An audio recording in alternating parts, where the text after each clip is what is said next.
성도 여러분 안녕하세요. 우리 주님의 은혜가 함께 하시기를 빕니다. 오늘도 하나님께 예배하시는 가운데 삶을 살아갈 수 있는 힘과 하나님의 뜻을 분별할 수 있는 지혜가 우리에게 주어지기를 바랍니다. 먼저 사도신경으로 우리의 신앙을 고백하겠습니다. 나는 전능하신 아버지 하나님 천지의 창조주를 믿습니다. 나는 그의 유일하신 아들 우리 주 예수 그리스도를 믿습니다. 그는 성령으로 잉태되어 동정녀 마리아에게서 나시고 본디오 빌라도에게 고난을 받아 십자가에 못 박혀 죽으시고 장사된 지 사흘 만에 죽은 자 가운데서 다시 살아나셨으며 하늘에 오르시어 전능하신 아버지 하나님 우편에 앉아 계시다가 거기로부터 살아있는 자와 죽은 자를 심판하러 오십니다.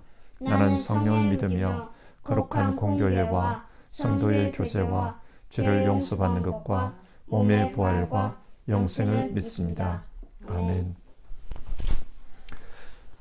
찬송가 311장, 통합찬송가로는 185장입니다. 내 너를 위하여 우리 1절 부르고 성경 말씀 보겠습니다.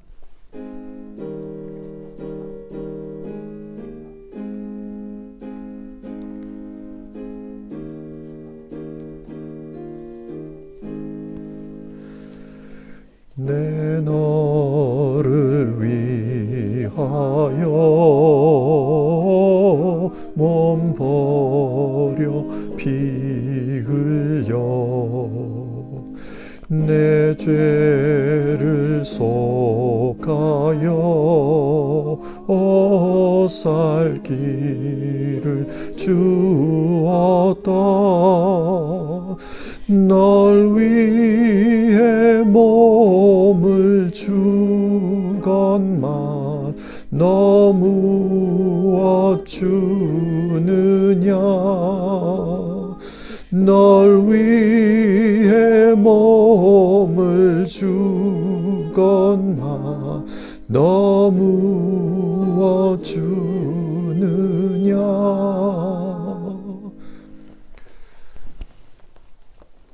오늘 살펴보실 성경 말씀은 오바댜서입니다.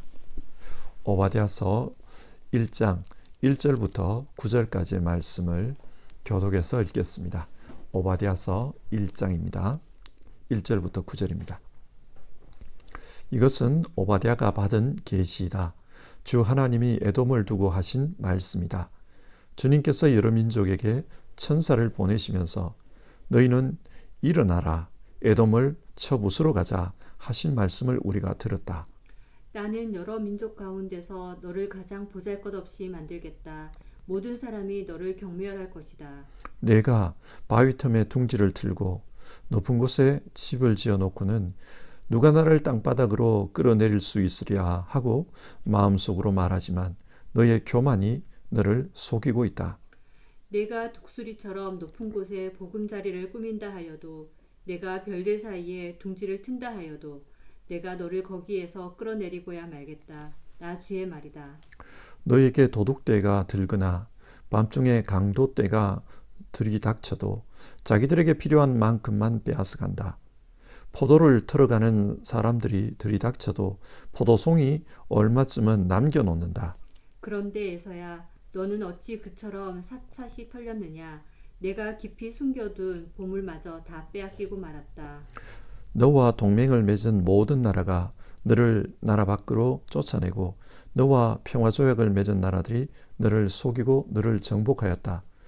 너와 한 밥상에서 먹던 동맹국이 너의 발 앞에 올가미를 놓았다. 너의 지혜가 어디에 있느냐? 나수가 말한다. 그날에는 내가 에돔에서 슬기로운 사람을 다 없애고 에서의 방방곡곡에 지혜 있는 사람을 남겨두지 않겠다. 대만아, 너의 용사들이 기가 꺾이고 에서의 온 땅에 군인은 한 사람도 남지 않고 모두 다 칼에 쓰러질 것이다. 아멘.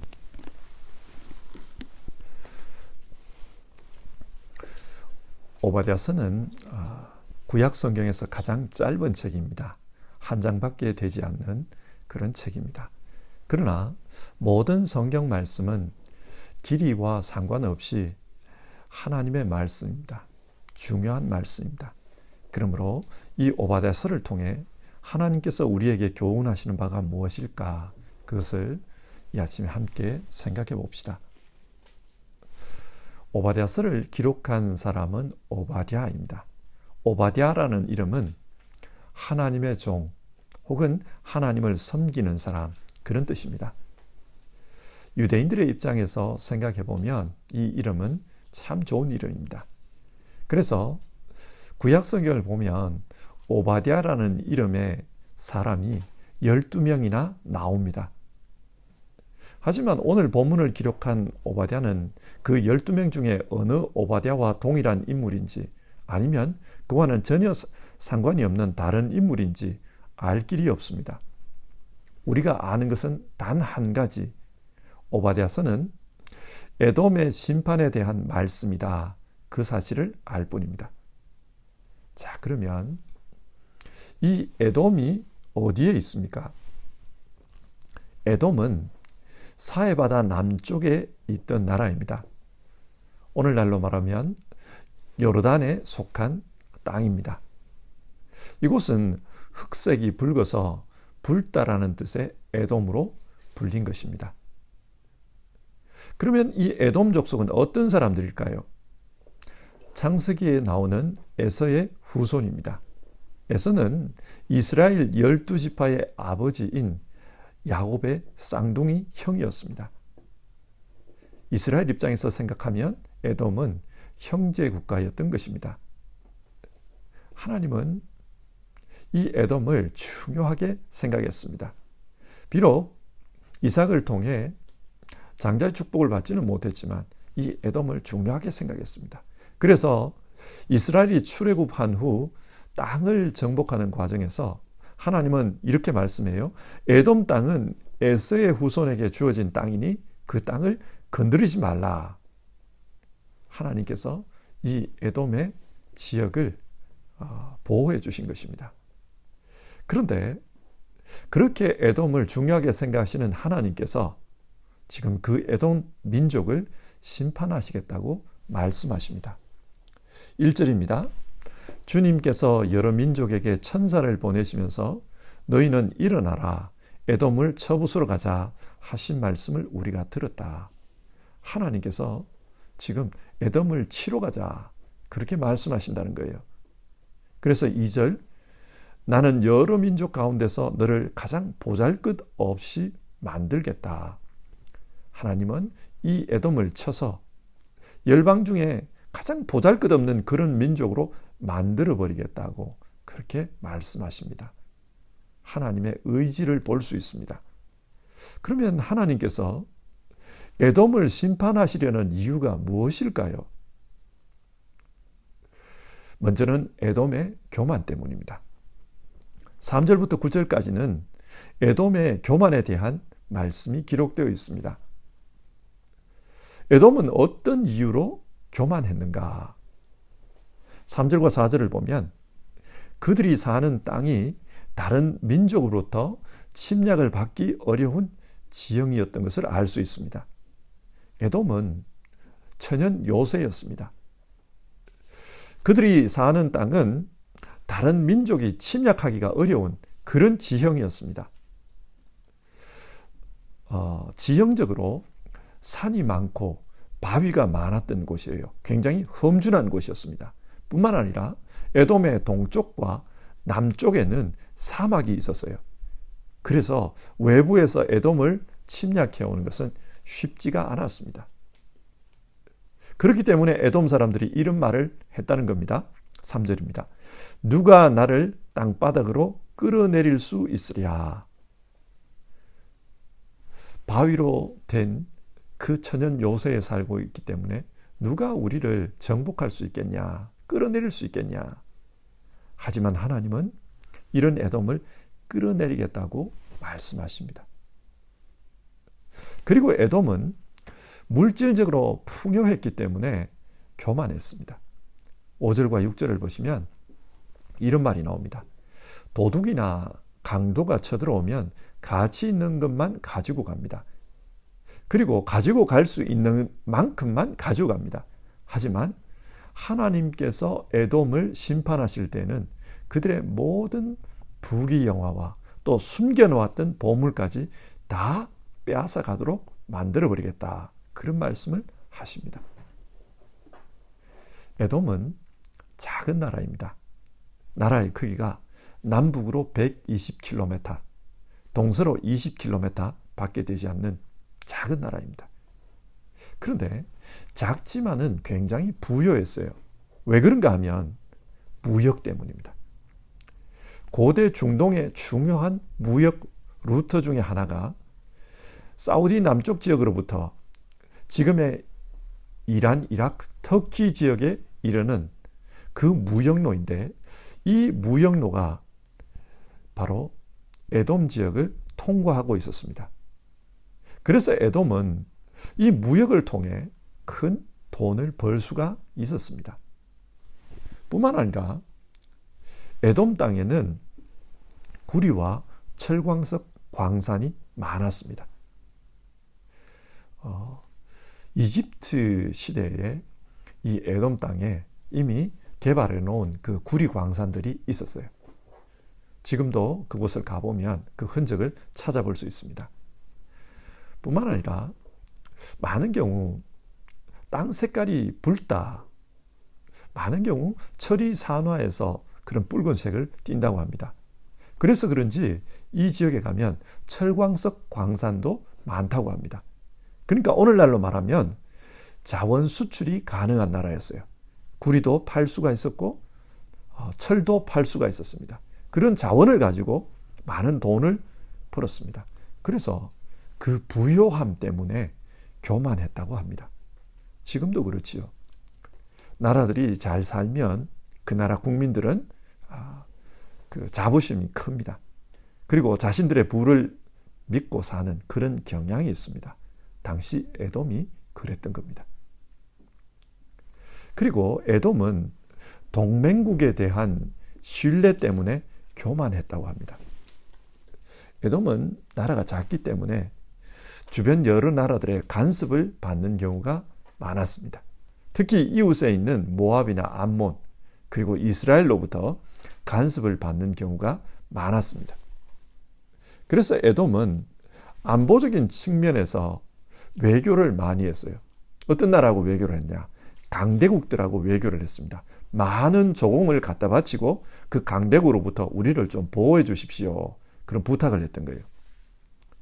이집트가 강할 때는 이집트에게, 아시리아가 강할 때는 아시리아에게, 또 바벨론이 강할 때는 바벨론의 보호 아래에 그렇게 있었던 것입니다.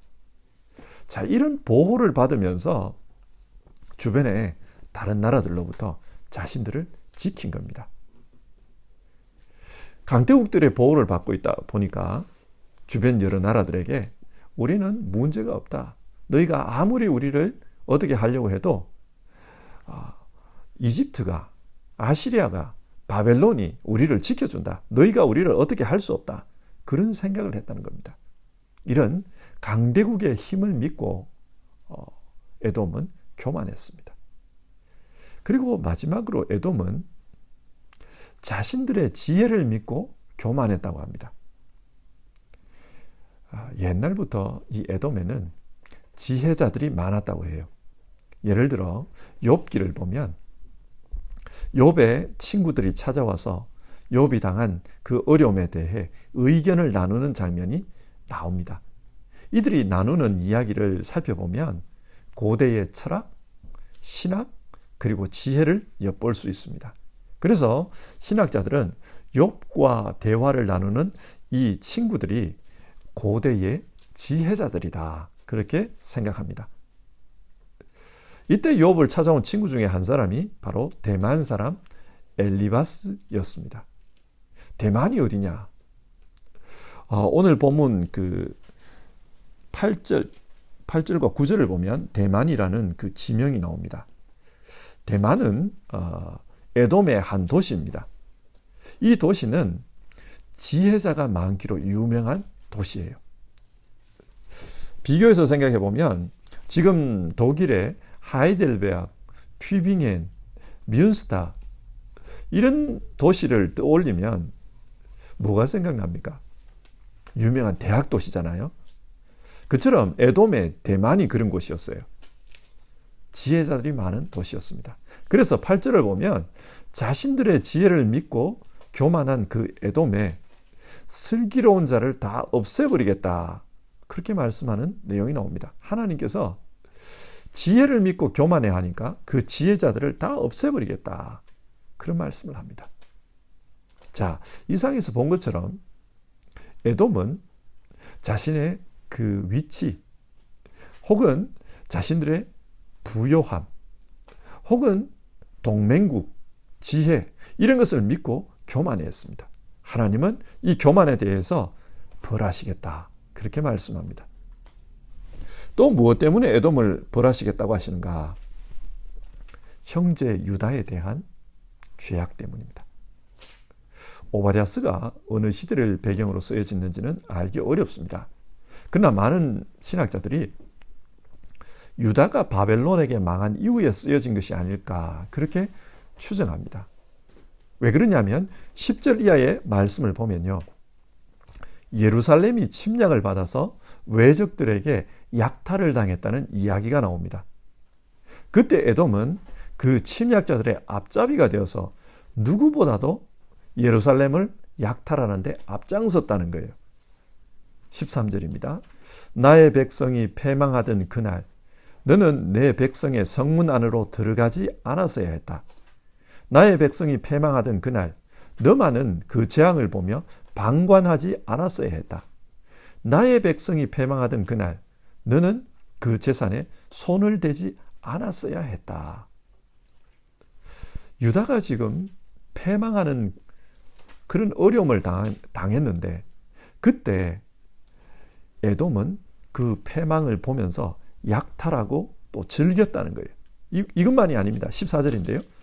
도망가는 이들을 죽이려고 갈라지는 길목을 지키고 있지 않았어야 했다. 그가 고난받던 그날 너는 살아남은 사람들을 원수의 손에 넘겨주지 않았어야 했다. 예루살렘이 함락되어 사람이 도망을 칠 때 그 도망치는 사람들을 숨겨준 것이 아니라 오히려 붙잡아다가 넘겼다라는 거예요. 붙잡아다가 원수의 손에 팔아버렸습니다. 노예로. 아모스서를 보면 유다가 어려움을 당했을 때 그때 사람들을 노예로 갖다 팔았다는 말도 나옵니다. 앞에서도 말씀드린 것처럼 에돔은 그 기원을 따져볼 때 유대 민족과 형제입니다. 그런데 그런 형제 나라가 어려움을 당했을 때 그것을 즐겼을 뿐만 아니라 더 앞장서서 괴롭히고 짓밟았습니다. 물론 에돔이 이렇게 한 데는 에돔과 유다 사이에 그동안의 원한 관계가 있기 때문입니다. 우리도 보면은 역사적으로 가까운 곳에 있는 나라일수록 사이가 좋지 못한 경우가 많지 않습니까? 늘 침략하고 빼앗고 해코지하고 이런 일들을 하면서 살아왔기 때문에 사이가 좋지 않습니다. 그러나 그렇다 해도 에돔은 너무 심했다는 겁니다. 그래서 하나님은 만민을 심판하는 그날이 오면 에돔이 한 그대로 갚아주겠다. 그런 말씀을 합니다. 15절인데요. 내가 모든 민족을 심판할 주의 날이 다가온다. 네가 한 대로 당할 것이다. 네가 준 것을 네가 도로 받을 것이다. 그런데 이 심판의 날에 에돔은 심판을 받겠지만 하나님의 백성들은 구원을 받을 것이라고 합니다. 그리고 빼앗아갔던 그 모든 하나님 백성의 기업을 돌려줄 것이다. 그 말씀을 합니다. 자, 오늘 성경 내용을 한번 정리해 봅시다. 오늘 말씀은 이스라엘의 형제 국가였던 에돔에 대한 심판의 말씀입니다. 성경이 이 말씀을 통해 오늘 우리에게 무엇을 교훈하고 있습니까? 첫 번째로 하나님은 이스라엘만의 하나님이 아니라 온 세상을 다스리는 하나님이심을 선포하고 있는 겁니다. 지금 우리가 들으면 좀 이상하게 들리겠지만 오바댜스가 기록되던 그 구약 시대에는 각 민족마다 자기 신이 있다고 생각했어요. 그러니까 전 세계적으로 보면 각 나라마다 신이 있으니까 수많은 신들이 있었겠죠. 그 나라는 그 신이 다스리는 겁니다. 이스라엘 신은 이스라엘을 다스리고 에돔 신은 에돔을 다스립니다. 이스라엘 신이 에돔을 다스리지 못한다. 그렇게 생각했어요. 그러나 성경은 하나님께서 온 세상을 다스리는 분이다. 그걸 밝히고 있어요. 그렇기 때문에 에돔의 악행에 대해서 하나님이 심판하실 것이다. 그 말씀을 합니다. 여러분, 하나님이 온 세상을 다스리신다. 이게 오늘 우리에게 무슨 의미를 가집니까? 우리가 경험하고 있는 이 세상의 모든 일들은 하나님의 주권 아래에 있습니다. 우리가 이해할 수 없는 많은 일들이 일어나지만 그러나 그 모든 일도 결국은 하나님의 주권 하에 있다는 것을 생각해야 합니다. 요즘 같으면 코로나가 왜 발생했을까? 이런 질문을 하게 됩니다. 사실 어떤 누구도 정확하게 이유를 말해줄 수는 없을 거예요. 그러나 이 질병마저도 하나님의 통치 아래에 있다. 우리가 그걸 생각해야 합니다. 만약 이 질병도 하나님의 통치 아래에 있다. 이것을 우리가 받아들인다면 하나님은 지금 자연 파괴를 일삼는 탐욕스러운 인간, 그리고 세계화라는 이름으로 시장을 확장하고 빈익빈 부익부를 조장하는 그런 현 경제체제에 대해서 경종을 울리는 것입니다. 사람들이 개발이라는 이름으로 얼마나 많은 생태 환경을 파괴했습니까? 산속에 살아야 할 동물들이 자꾸 민가로 내려오고 인간과 마주칩니다. 인간 입장에서 생각하면 그 동물들이 왜 자꾸 인간의 영역으로 들어올까? 그렇게 생각하지만 그 동물들의 입장에서 생각해 보면 그들은 갈 데가 없는 거예요. 너무 서식지가 좁아져 가지고 갈 데가 없는 것입니다. 인간들이 모든 서식지를 빼앗아 버릴 거예요. 그러다 보니 동물에게 있어야 할 그 바이러스들이 자꾸 인간에게로 전해지고 있는 겁니다.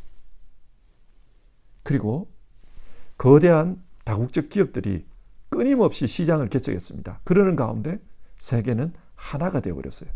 한편으로는 참 좋은 점이 있습니다.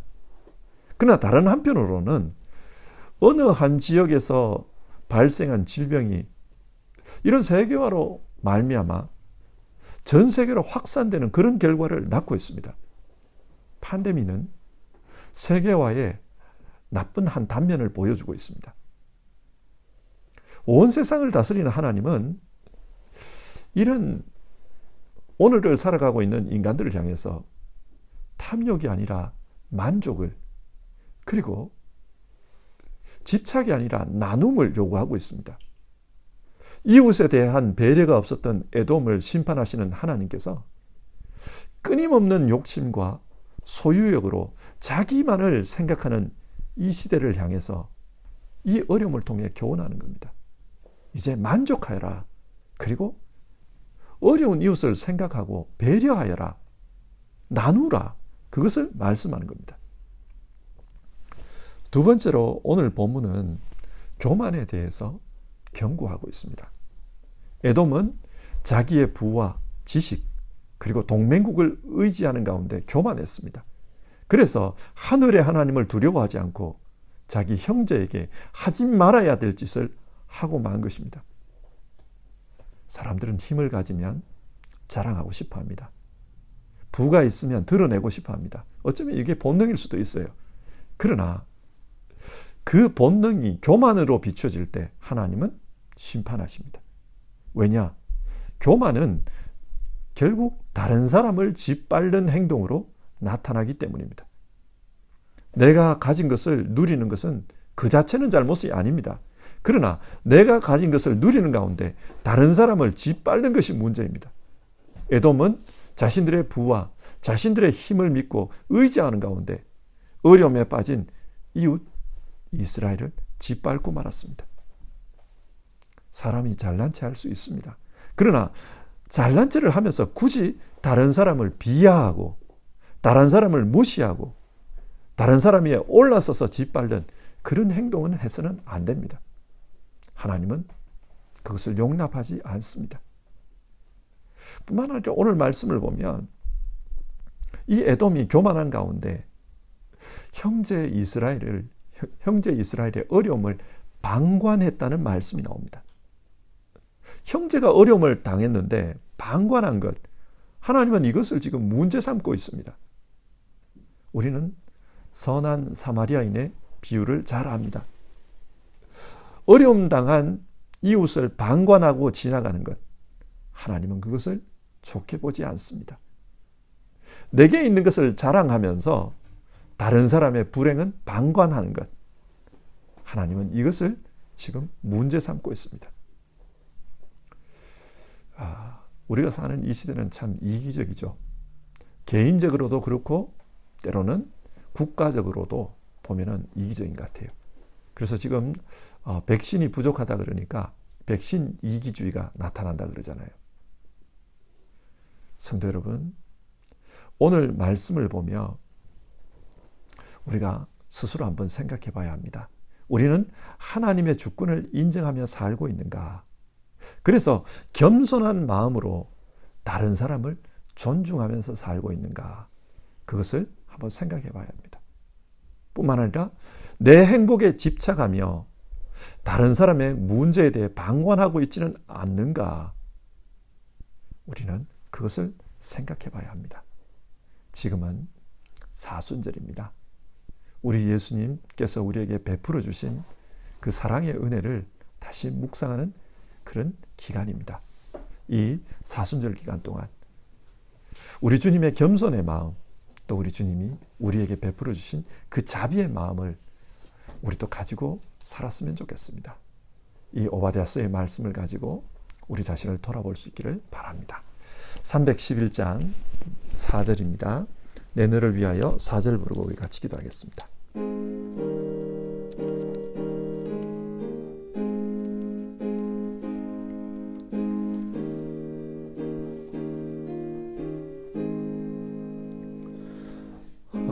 한없는 용서와 참 사랑 가지고 세상에 내려와 값없이 주었다. 이것이 귀중하건만 너무 주느냐. 이것이 귀중하건만 너무 주느냐. 자, 오늘 말씀을 생각하면서 우리 같이 기도해 봅시다. 지금은 사순절 기간입니다. 이 사순절을 보내면서 우리는 하나님의 주권을 인정하며 살고 있는가? 그것을 살펴봅시다. 하나님의 주권을 인정하는 가운데 겸손하게 살고 있는가? 또 하나님께서 우리에게 주신 것에 감사하며 자비의 마음으로 살고 있는가? 우리 그것을 생각해보고 주여 하나님의 주권을 인정하고 겸손한 마음으로 살게 하옵소서. 그리고 주신 것에 감사하며 자비의 마음으로 살게 하옵소서. 우리 그렇게 기도해 봅시다.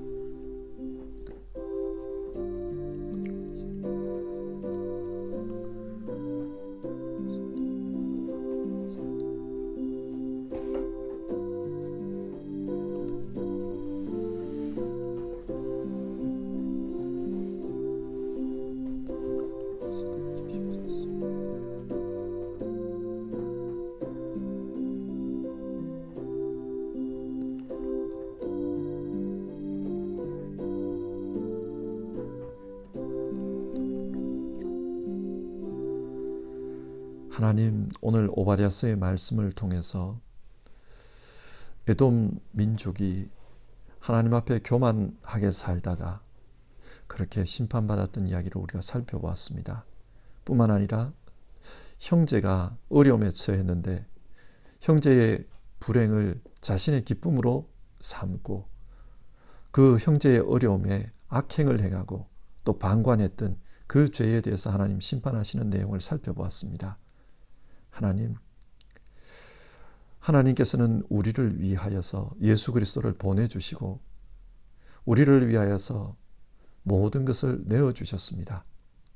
그런데 우리는 그 주님을 믿는 사람으로서 그 주님의 주권을 인정하는 사람으로서 지금 이 땅에서 어떤 모습으로 살아가는지 스스로를 돌아보고 주님 앞에 기도하기를 바랍니다.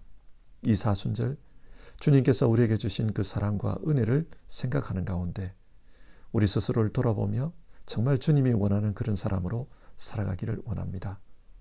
교만하지 않기를 바랍니다. 겸손하게 살기를 원합니다.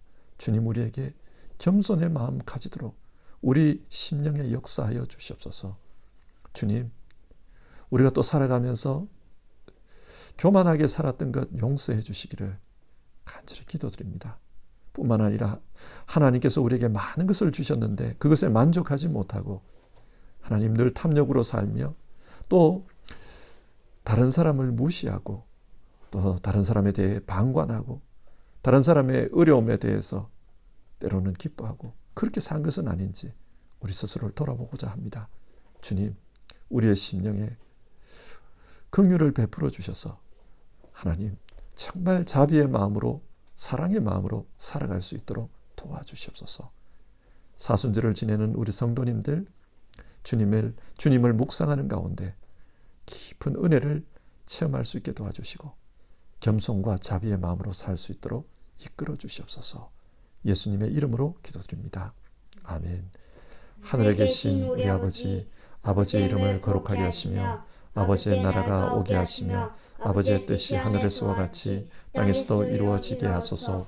오늘 우리에게 일용할 양식을 주시고 우리가 우리에게 잘못한 사람을 용서하여 준 것 같이 우리 죄를 용서하여 주시고 우리를 시험에 빠지지 않게 하시고 악에서 구하소서. 나라와 권능과 영광이 영원히 아버지의 것입니다. 아멘.